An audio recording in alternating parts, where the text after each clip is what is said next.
नाम दिया है। मैं एक गरीब फैमिली से हूँ। 2 महीने पहले मेरी एंगेजमेंट हो गई थी और मेरी शादी एक मिडिल क्लास फैमिली में हो रही थी। उस लड़के का नाम शुभम था। मैं अपनी शादी के लिए बहुत ज़्यादा एक्साइटेड थी। हर लड़की को अपनी शादी की बहुत खुशी होती है। वह अपनी शादी के सुहाने सपने सजाने लगती है। यही सारी फीलिंग्स मेरे दिल में भी जाग रही थी और मैं अपनी शादी से बहुत खुश थी। इतनी ज़्यादा खुश थी कि अपनी शादी की खूब सारी शॉपिंग में लगी हुई थी। मेरे माता-पिता मेरी शादी बहुत धूमधाम से करना चाहते थे और मेरी पूरी फैमिली भी मेरी शादी से बहुत खुश थी। मुझे पार्लर में तैयार होने था, इसलिए मेरी शादी के कपड़े ससुराल से पहले ही आ गए थे। बेड पर मेरी शादी का रेड कलर का लहंगा रखा हुआ था। मैंने अपनी मम्मी से खुश होते हुए कहा, माँ ये लहंगा कौन लाया है? वह लहंगा बहुत खूबसूरत लग रहा था। गोल्डन कलर का लहंगा था। मेरी माँ ने कहा कि बेटी ये तुम्हारी ससुराल से आया है। माँ ने बताया तो मेरी आंखें खुशी से नाचने लगी थी। इतने प्यारे कपड़े और इतनी प्यारी चूड़ियाँ देखकर मैं बहुत ज़्यादा खुश हो गई थी। मैंने अपनी माँ से कहा, माँ कपड़े तो अच्छे हैं लेकिन चूड़ियाँ मुझे कुछ पसंद नहीं आई हैं। चूड़ियाँ ज़्यादा अच्छी नहीं हैं। मेरी माँ कहने लगी, बेटी भगवान का शुक्र अदा किया करो कि तुम्हें इतनी अच्छी ससुराल मिली है, वरना तो बहुत सी लड़कियों को तो अच्छा सामान भी नहीं मिल पाता है। माँ कहने लगी, तुम्हारे ससुराल के लोग भी बहुत अच्छे हैं। भगवान की कृपा है कि सारे रिश्तेदारों ने मिलकर तुम्हारी शादी के सारे इंतजाम करवा दिए, वरना मैं तो इतनी ज़्यादा गरीब औरत हूँ कि तुम्हारे लिए कभी कुछ कर ही नहीं पाई थी। मेरी माँ बड़ी हैरानी से ये बात कह रही थी। मेरी माँ ने मेरी शादी का सामान और मेरी शादी के कपड़े सभी बहुत मेहनत से इकट्ठा किए थे, वरना तो हमारे घर में खाने के भी लाले पड़े हुए थे। मेरी शादी अच्छे परिवार में हो रही थी, इसलिए मेरी माँ ने जैसे तैसे मेरी शादी अच्छे से अच्छे करने की कोशिश की। मैं भी भगवान जी को थैंक यू बोल रही थी कि मेरी शादी के सारे इंतजाम हो चुके थे और भगवान का बहुत बहुत शुक्रिया, क्योंकि शादी भी एक अच्छे परिवार में हो रही थी। मैं अपनी शादी में सबसे ज़्यादा खूबसूरत लग रही थी। मैं पार्लर में तैयार हुई थी और इसलिए मैंने पैसे भी इकट्ठे किए हुए थे, क्योंकि ये मेरी चाहत थी और ये तो हर लड़की की चाहत होती है कि वह अपनी शादी पर सबसे ज़्यादा खूबसूरत लगे। फ़िलहाल मेरी शादी होने का वक्त दिया गया था। फ़िलहाल मैं पार्लर से तैयार होकर शादी हॉल में पहुंच चुकी थी और मैं बहुत ज़्यादा खूबसूरत लग रही थी। मेरे ससुराल में सिर्फ 3 लोग ही थे, मेरे पति, मेरी सास और मेरा देवर। मेरे ससुर की मौत तो पहले ही हो चुकी थी और मेरे अपने परिवार में भी मेरे पिताजी की मौत हो गई थी। जब मैं 8 साल की थी तब हमारे पिताजी हमें छोड़कर चले गए थे। मेरे पिताजी के दोस्त की बहन ने हमारा ये रिश्ता करवाया था। उन्होंने मुझे मेरे कज़िन की बर्थडे पार्टी में देखा था। वहाँ पर वह मुझे देखने के अगले दिन ही अपने भतीजे के लिए रिश्ता लेकर हमारे घर आ गई थी। सारे लोग ही मेरी ससुराल की बड़ी तारीफ़ किया करते थे और सबसे ज़्यादा तारीफ़ तो मेरे पति की होती थी। लोग कहते थे कि तुम्हारा होने वाला पति बहुत समझदार और पढ़ा लिखा लड़का है, तुम्हें बहुत खुश रखेगा, तुम हमेशा उसके घर में रानी बनकर रहोगी। वैसे मैं अपने ससुराल के बारे में सोच सोचकर बहुत खुश होती थी, क्योंकि मैं इस गरीबी भरी ज़िंदगी से बोर हो गई थी। आखिर गरीबी भरी ज़िंदगी में रखा ही क्या था? रिश्तेदार भी तो तब तक के ही होते हैं जब तक हमारे पास पैसा होता है। मेरी माँ ने मुझे अकेले ही पाल पोस कर बड़ा किया था। जब मैं 8 साल की थी तभी मेरे पिताजी की मौत हो गई थी। उस टाइम मैं छोटी थी। मेरी माँ ने मुझे लोगों के घरों में झाड़ू पोछा करके पढ़ाया लिखाया था। मेरे घर में सिर्फ मैं और मेरी माँ ही थे। मेरे पैदा हो जाने के बाद मेरी माँ के कोई औलाद ही नहीं हुई थी और फिर उसके बाद मेरे पिताजी भी दुनिया से चल बसे थे। मेरे पिता के मरने के बाद मेरी माँ ने दोबारा शादी नहीं की थी, क्योंकि उनको हमेशा मेरी परवरिश की फ़िक्र लगी रहती थी। मेरी माँ का कहना था कि मैं अपनी बेटी की शादी जल्द से जल्द कर दूँगी, इसलिए मेरे जवान होते ही मेरी माँ ने भी मेरा रिश्ता तलाश करना शुरू कर दिया था। मेरे पिताजी के मरने के बाद मेरी माँ के मायके वालों और उनके ससुराल वालों में से किसी ने भी उनका साथ नहीं दिया था। मेरी माँ ने जो किया था वह खुद अपनी मेहनत की कमाई से शादी में किया था। यहाँ तक कि मैं किसी में मुसीबत के टाइम पर भी कोई मदद नहीं की थी। तभी तो मेरी माँ चाहती थी कि वह जल्द से जल्द अपनी बेटी की शादी कर दे, ताकि ऐसा ना हो कि कभी ज़िंदगी उन्हें भी धोखा दे जाए और उनकी बेटी इस दुनिया में लावारिस रह जाए। मेरी माँ मुझे बहुत प्यार किया करती थी। उन्होंने मेरी खुशी की खातिर बहुत कुछ किया है।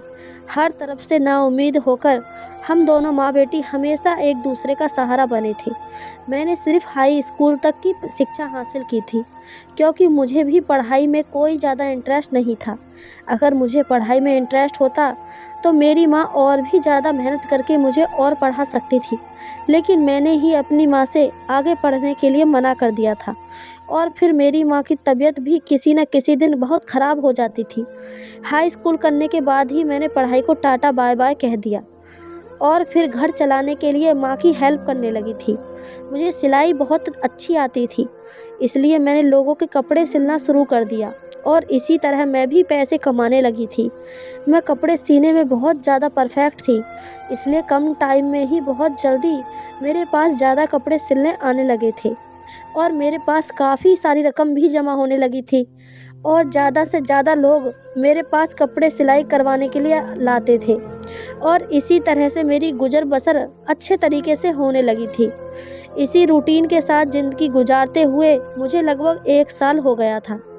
अब मैं 24 साल की हो गई थी और मेरी माँ जल्द से जल्द अपनी बेटी को विदा कर देना चाहती थी। रिश्ते तो मेरे बहुत आते थे, लेकिन मेरी माँ मेरे लिए एक अच्छा रिश्ता और अच्छा परिवार ढूंढ रही थी। मेरी माँ का कहना था कि वह मेरी शादी किसी अच्छे और पढ़े लिखे परिवार में करना चाहती हैं और मेरी शादी जो अब अच्छे परिवार में हो रही थी, वह सब मेरी माँ की प्रार्थनाओं और कोशिशों का ही नतीजा था। और फिर बैठे बिठाए ही हमें अच्छा रिश्ता मिल गया था और लड़के वाले मुझे पहली नज़र में ही पसंद कर गए थे। हमारी शादी की डेट भी फिक्स हो गई थी। मेरी माँ को मेरे दहेज की भी ज़्यादा फिक्र नहीं थी, क्योंकि मेरे ससुराल वालों ने दहेज लेने से मना कर दिया था। लेकिन फिर भी मेरी माँ के पास जो थोड़ा बहुत जुड़ा हुआ सामान रखा हुआ था, वही मुझे दे दिया था। इस बात पर तो हम सब लोग सबसे ज़्यादा बेफिक्र और खुश थे। दिन जल्दी जल्दी गुजर गए थे और शादी का दिन भी करीब आ गया था, जबकि हमारे रिश्तेदार तो कभी हमारे बुरे दिनों में, क्या कभी हमारे अच्छे दिनों में हमारा हौसला तक बढ़ाने नहीं आए थे। इसलिए मेरी माँ ने किसी रिश्तेदार को मेरी शादी पर नहीं बुलाया था और सिर्फ आस पड़ोस के लोगों को ही मेरी शादी में बुला लिया था। मेरे ससुराल वालों ने हमारी गरीबी देखते हुए मेरी माँ से हर बड़े खर्चे को मना कर दिया था, लेकिन फिर भी मेरी माँ से जितनी कोशिश हो सकी मेरी शादी को अच्छा और धूमधाम से करने की कोशिश की थी। वो लोग टाइम से बारात लेकर शादी हॉल पहुंच चुके थे और फिर सबके आशीर्वाद से मेरी शादी भी हो गई थी। मैंने अपने होने वाले पति को सिर्फ एक बार फोटो में ही देखा था। वह बहुत स्मार्ट और पढ़ा लिखा लड़का था। मैं भी बहुत खूबसूरत थी और मुझे पता था कि मेरा पति भी मुझे पहली नज़र में देखते ही पसंद कर लेगा। शादी की सारी रस्में पूरी हो जाने के बाद सारे मेहमानों ने खाना खा लिया और फिर उसके बाद विदाई की रस्म की गई। मैं रोते हुए अपनी माँ से मिलकर ससुराल में खुश रहने के लिए बहुत सारे आशीर्वाद लेकर और अपनी माँ को तसल्ली देकर अपने ससुराल वालों के साथ अपनी ससुराल विदा होकर आ गई थी। घर पहुँचते ही सबसे पहले मुझे मेरी सास के कमरे में बैठा दिया गया। फिर 2-3 रस्में की गई। कुछ रस्मों के बारे में तो मैं जानती भी नहीं थी और कुछ के बारे में मैं जानती थी। मैं काफ़ी थक चुकी थी, लेकिन फिर भी खुशी खुशी सब लोगों के बीच बैठी हुई थी और सारी रस्मों को भी अच्छी तरीके से निभा रही थी, क्योंकि मैं पहले दिन की ही दुल्हन थी और पहले ही दिन मैं अपने ससुराल वालों के खिलाफ जाकर उन सब का दिल उदास नहीं करना चाहती थी। तभी चुपचाप बैठी सारी रस्मों को अच्छी तरह से निभा रही थी। जैसे जैसे वे लोग कह रहे थे वैसा ही मैं कर रही थी। इसके बाद मेरी सास मुझे कमरे में लेकर चली गई थी, जो कि मेरे पति का था, और अब मुझे भी इस कमरे में ही रहना था। कमरे में चारों तरफ फूलों की सेज लगी हुई थी और डेकोरेशन बहुत अच्छी की हुई थी। मैं बहुत थक चुकी थी। मेरी सास ने मुझे बेड पर बैठने के लिए बोल दिया था और मेरे लहंगे को चारों तरफ से फैला दिया गया था। मैं बिल्कुल एक हीरोइन की जैसी लग रही थी।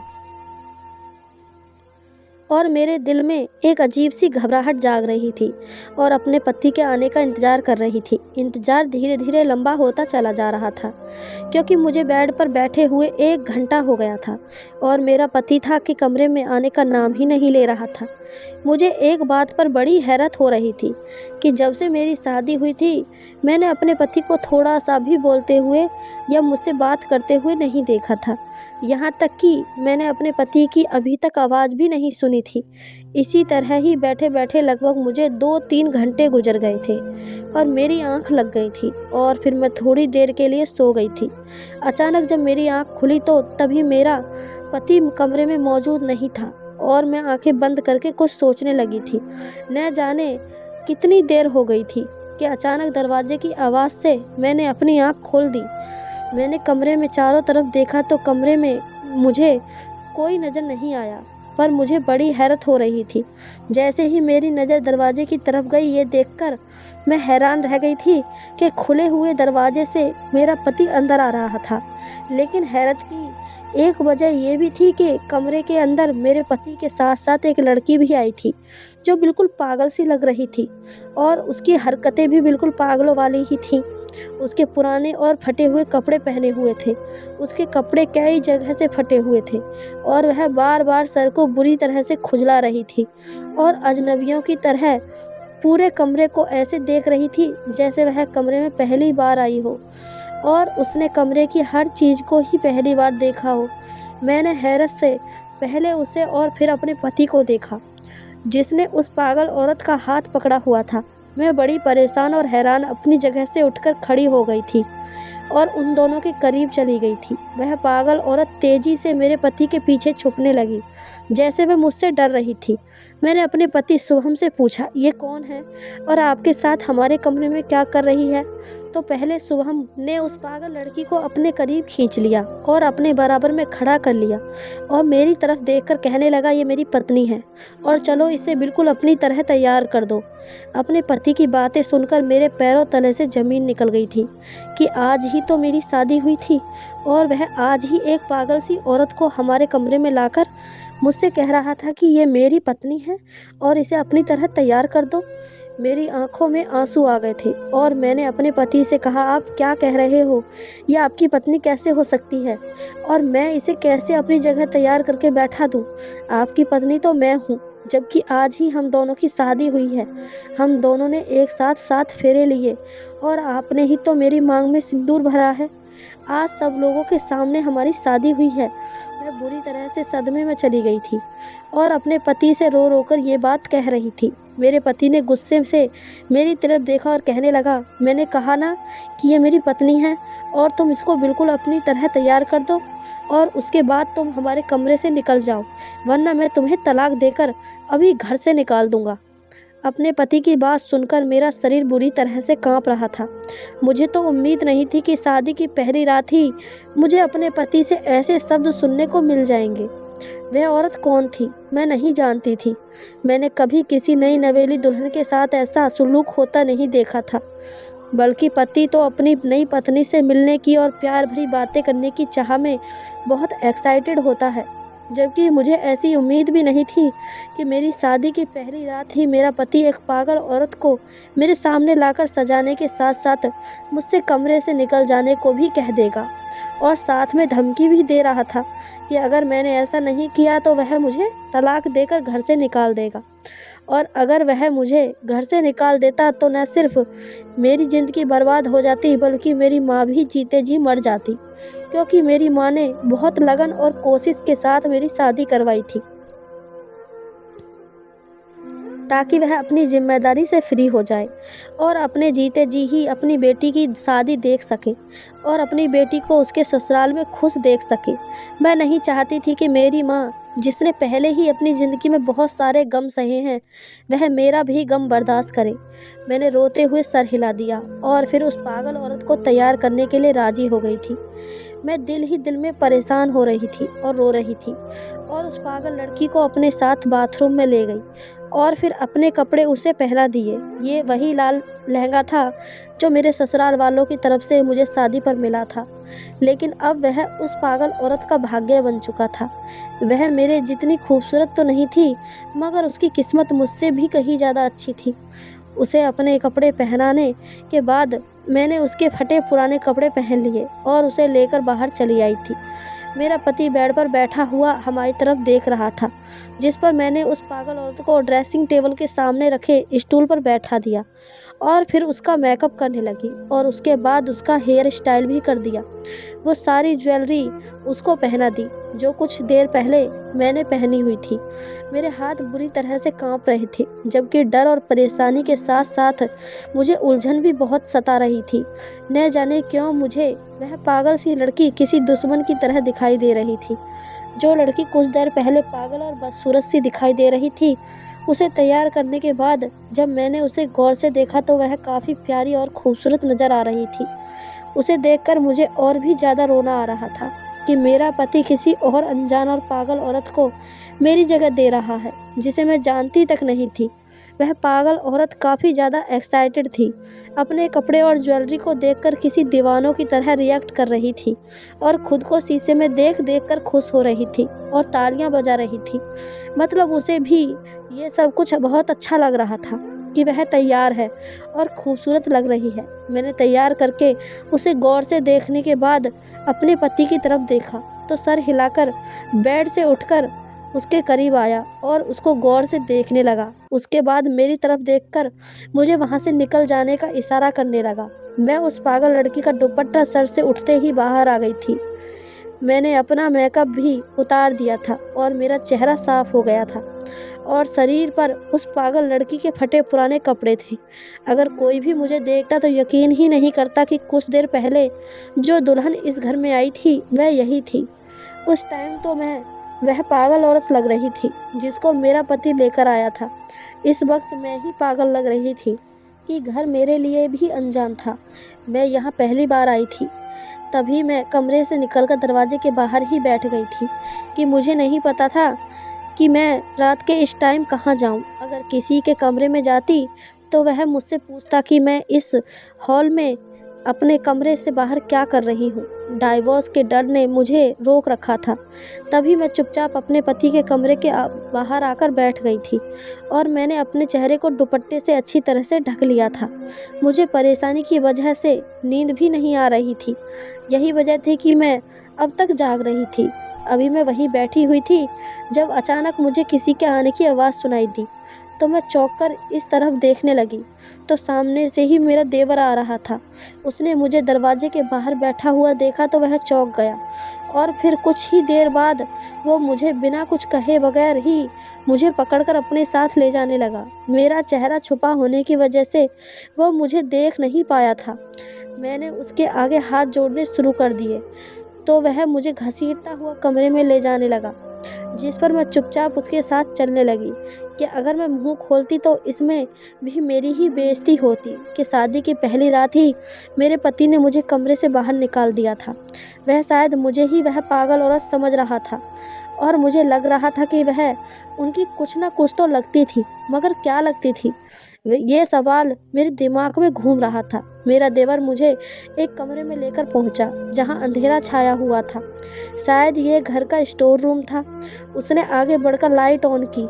मैं अब तक तो रिलैक्स थी, लेकिन मेरे होश तब उड़े जब उसने मुझे रस्सी से बांधने के बाद अचानक मेरे सामने बासी रोटी और ठंडी सब्जी रखी थी, जिसके साथ कुछ दवाइयाँ भी रखी हुई थी। मतलब वह ये खाना खिलाने के बाद मुझे दवाइयाँ भी खिलाने वाला था, जो शायद उस पागल औरत की थी। और मैं ये दवाइयाँ हरगिज़ नहीं खा सकती थी, क्योंकि मैं पागल नहीं थी। मेरा एक पैर रस्सी से बंधा हुआ था, जबकि दोनों हाथ खुले हुए थे। उसने कहा कि खाना खाओ, मगर मैंने अपना सर तेज़ी से ना में हिला दिया कि मुझे नहीं खाना। जैसे ही मेरा सर हिला तो मेरे सर से दुपट्टा उतर गया, जिसकी वजह से मेरा चेहरा उसके सामने आ गया। मेरे देवर ने जैसे ही मेरे चेहरे की तरफ देखा तो वह बुरी तरह से हैरान हो गया था और वह आंखें फाड़कर मुझे देख रहा था और यकीन करने की कोशिश कर रहा था। उसने मुझसे पूछा, आप यहाँ पर क्या कर रही हो?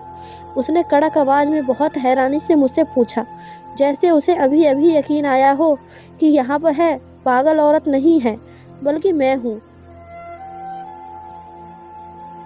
जो आज ही उसकी भाभी बनी है।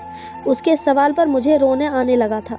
उसने आगे बढ़कर मेरी रस्सियां खोल दी और मुझे आज़ाद कर दिया, जिस पर मैंने दुपट्टे को ठीक से ओढ़ लिया। मुझे तो बड़ी बेइज्जती का सामना करना पड़ रहा था और मेरा दिल खून के आंसू रो रहा था।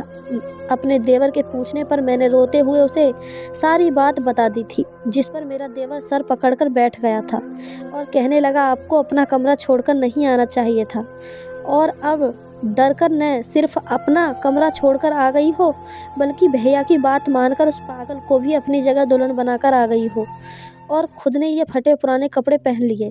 मैंने अपने देवर से कहा कि तुम्हारे भैया ने मुझे तलाक की और घर से निकालने की धमकी दी थी। मैं गरीब लड़की ज़रूर हूँ, लेकिन मेरी तलाक का सुनकर मेरी माँ जीते जी मर जाती। यही वजह है जो मैंने तुम्हारे भैया की हर बात मान ली है। उसने मेरी बात सुनकर मुझे तसल्ली दी और गहरी सांस भरी, और फिर मुझे अपने पीछे आने का इशारा करके बाहर निकल गया। मैं डरी हुई और सहमी हुई अपने देवर के पीछे कमरे से बाहर निकली और फिर उसका पीछा करते हुए स्टोर रूम से दूर एक कमरे में चली गई, तो सामने ही बेड पर मुझे मेरी सास लेटी हुई नजर आई थी। उसके बाद मेरे देवर ने उनको नींद से जगाया। वो जागने पर बहुत ज़्यादा हैरान हो गई थी और फिर मुझे फटे पुराने कपड़ों में देखकर दंग रह गई थी। उनकी हैरानी पर मैंने तो नहीं, मगर मेरे देवर ने उन्हें सब कुछ बता दिया, जिस पर मेरी सास गहरी सांस भरकर रह गई थी। मुझे लग रहा था कि कुछ तो ज़रूर है जो मुझसे छुपाया जा रहा था। तभी मैंने पूछ ही लिया कि वह औरत कौन है जिसे मेरा पति अपने कमरे में ले गया है और उसकी वजह से मुझे अपने कमरे से बाहर भी निकाल दिया है। मेरी सास ने मेरे देवर को कमरे से बाहर निकल जाने का इशारा किया। वह बाहर चला गया तो मेरी सास ने मुझे अपने पास बैठाया और बताने लगी कि वह उनके पड़ोस में रहने वाली सहेली की बेटी है। उसके माता पिता उसे बचपन में ही छोड़कर चले गए थे, जिसके बाद वह अकेली ही अपने घर में रह रही थी और मेरी सास भी उसका बहुत ख्याल रखती थी, और इसी वजह से उसका मेरी सास के घर में आना जाना भी काफ़ी हो गया था। और मेरी सास ने उसकी परवरिश भी अपने बच्चों की तरह ही की थी।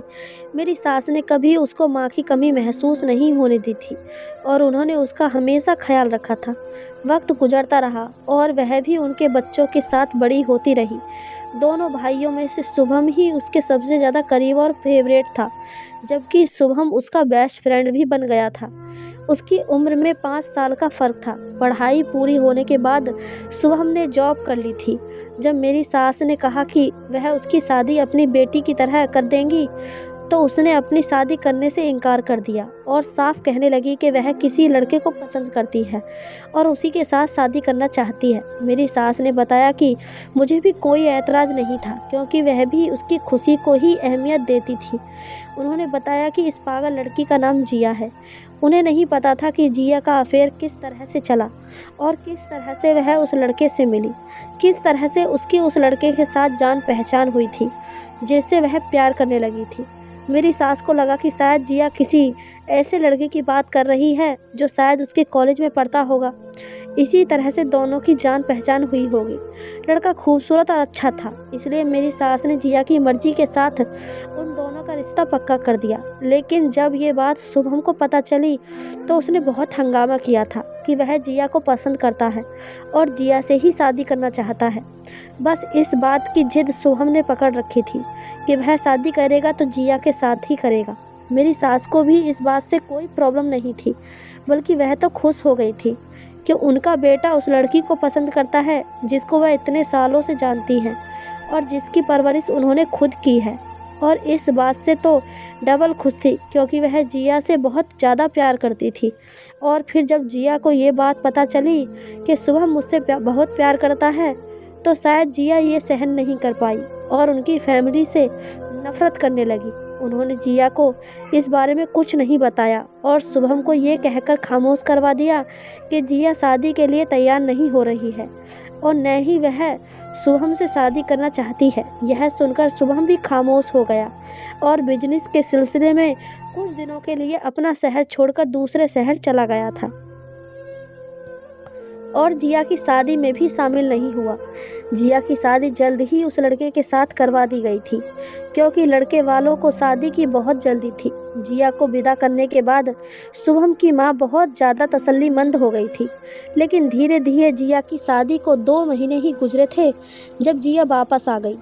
वह अपनी ससुराल में रह रहकर पागल सी हो गई थी और ये बात पता चली कि उसका पति उसे डाइवोर्स देकर कहीं फरार हो गया है।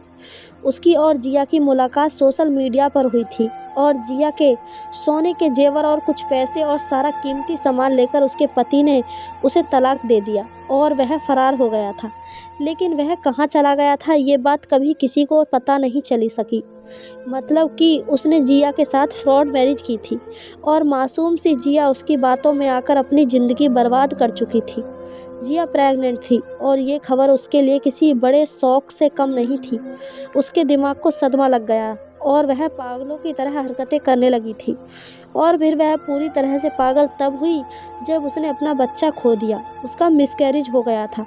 वह छत पर ठोकर खाकर गिर गई थी, जिसकी वजह से उसका मिसकैरेज हो गया और वह दिमागी तौर पर पूरी तरह से पागल हो गई थी। शुभम को जब इस बारे में पता चला तो वह वापस आ गया और जिया को संभालने लगा और उसका इलाज करवाने लगा। मगर डॉक्टरों का कहना था कि शायद यह अब कभी ठीक नहीं हो सकेगी। डॉक्टर का कहना था कि जिया को दिमागी तौर पर बहुत ज़्यादा परेशान किया गया है, जिसकी वजह से वह अब अपने होश हवास में नहीं है।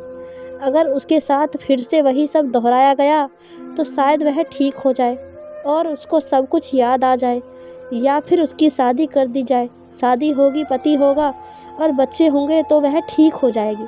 शुभम ने ये बात सुनते ही और ज़्यादा हंगामा मचा दिया कि वह अब जिया से ही शादी करेगा, फिर चाहे वह पागल ही क्यों ना हो। मेरी सास ने बड़ी मुश्किल से अपनी कसम देकर अपने बेटे को रोक लिया था कि वह अभी उससे शादी ना करे। वो पहले उसका इलाज करवा ले। इलाज करवाते करवाते 1 साल तो गुजर गया है, लेकिन अभी तक जिया ठीक नहीं हुई है। तो इसके क्या चांस है कि वह शादी के बाद भी ठीक हो सकती थी। और अब तो वह पहले की तरह से ना खाती है, ना पीती है, ना हिसाब के कपड़े पहनती है, बल्कि किसी को खुद को हाथ तक नहीं लगाने देती। इसलिए उसे रस्सियों से बांध कर रखा जाता है, क्योंकि कई बार उसने दूसरों को नुकसान पहुंचाने और घर से भागने की कोशिश की थी। शुभम ने पूरा जोर लगा दिया और पूरे 1 साल से शुभम की मेहनत कामयाब नहीं हो पाई और वह अब भी वैसी की वैसी ही है। इसलिए घर वालों ने समझा बुझाकर शुभम की शादी मेरे साथ करवा दी। शुभम की शादी हो जाने के बाद शायद उसके दिल में इस पागल लड़की जिया का ख्याल निकल जाता। मेरी सास मतलब शुभम की माँ अपनी ज़िंदगी में शुभम को हंसता और घर बसाते हुए देखना चाहती थी। पिछले कुछ दिनों से जिया की तबीयत खराब रहने लगी थी और शुभम की शादी के झंझटों में वह उसे डॉक्टर के पास तक नहीं ले जा पाया था। और मेरे पति का मेरे साथ ऐसा बिहेवियर की वजह भी जिया ही थी। वह जिया को दुल्हन बनाकर उसे एक बार फिर से पिछली ज़िंदगी याद दिलाना चाहता था। ये सब अपनी सास के मुंह से सुनकर मुझे एक ज़ोरदार झटका लगा था कि मेरा पति पहले से ही किसी और लड़की को पसंद करता था और मेरे साथ धोखा हुआ है, जिस पर मेरा दिल खून के आंसू रो रहा था, क्योंकि मैं उसकी पत्नी बनने के बावजूद भी उसकी पसंद नहीं थी, क्योंकि उसके दिल में तो पहले से ही कोई और मौजूद थी, जिसको ठीक करने और पाने के लिए वह इतनी मेहनत कर रहा था।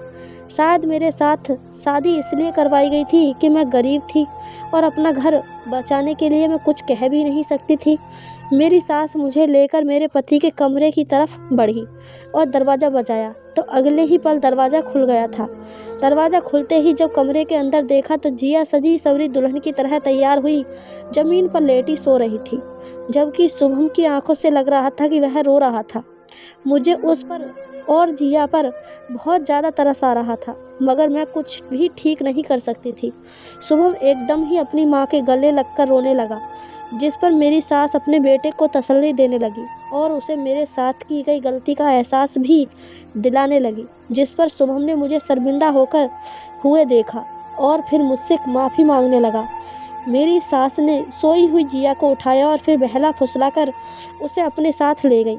उसके जाने के बाद एक बार फिर शुभम ने मुझसे माफ़ी मांगी और मेरे साथ किए हुए अपने बिहेवियर की वजह बताने लगा, जो मैं पहले ही अपनी सास से सुन चुकी थी कि वह ये शादी नहीं करना चाहता था ताकि वह जिया को संभाल सके और उसे ठीक कर सके। उसके बाद जब वह ठीक हो जाए तो वह जिया से शादी कर ले। लेकिन घर वालों ने ज़बरदस्ती उसकी शादी मेरे साथ करवा दी थी। मैंने शुभम को तसल्ली दी और यकीन दिलाया कि मैं उसके साथ हूँ, जिस पर वह काफ़ी देर तक अपना गम मुझसे बांटता रहा था। मुझे यकीन था कि मैं जल्द ही उसके दिल में अपनी जगह बना लूँगी।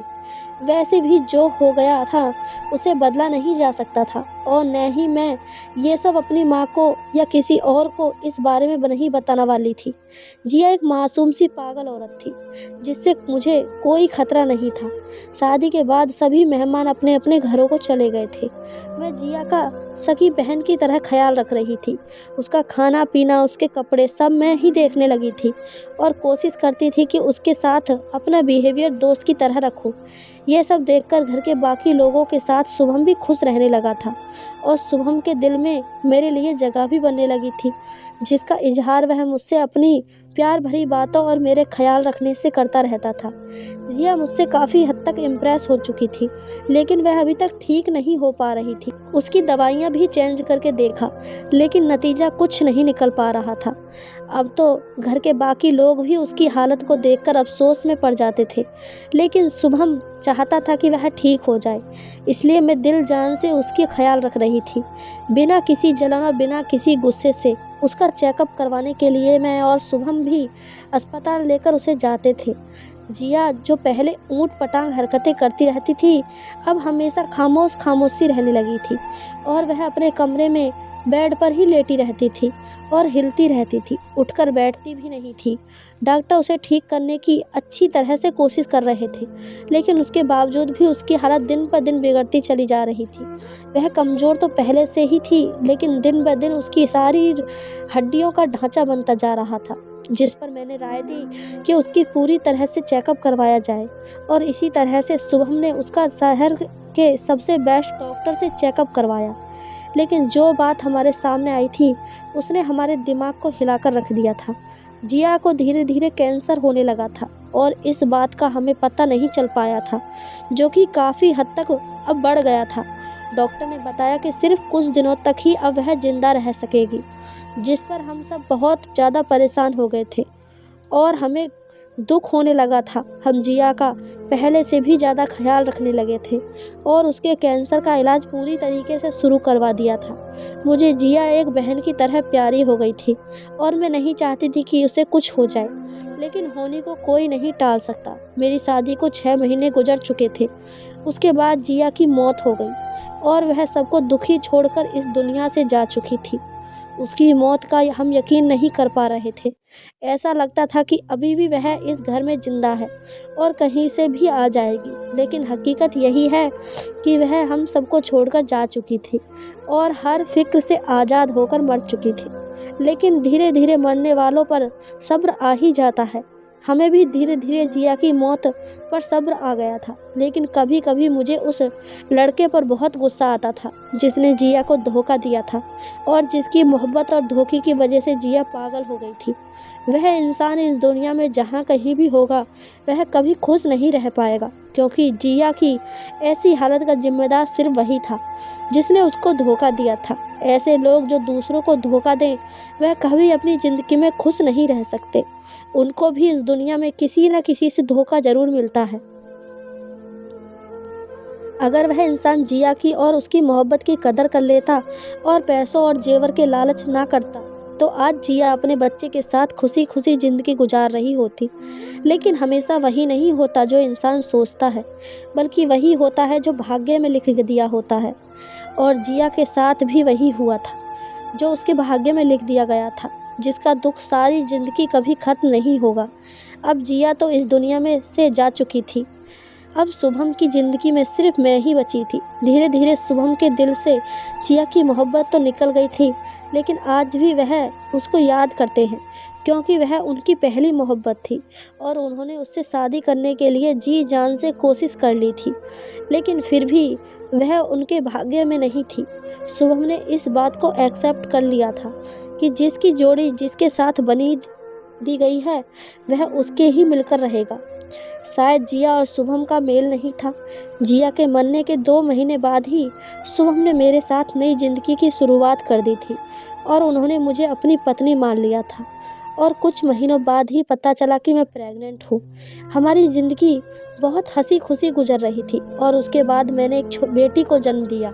शुभम ने हमारी बेटी का नाम भी जिया ही रखा था, जिसे देखकर मेरे पति दिन रात खुश होते रहते हैं और मैं अब अपने परिवार में बहुत खुश हूँ। लेकिन आज भी हमें जिया बहुत याद आती है। दोस्तों, आपको ये कहानी कैसी लगी हमें कमेंट बॉक्स में ज़रूर बताएं। कहानी अच्छी लगी हो तो चैनल को सब्सक्राइब, वीडियो को एक लाइक ज़रूर करें। धन्यवाद।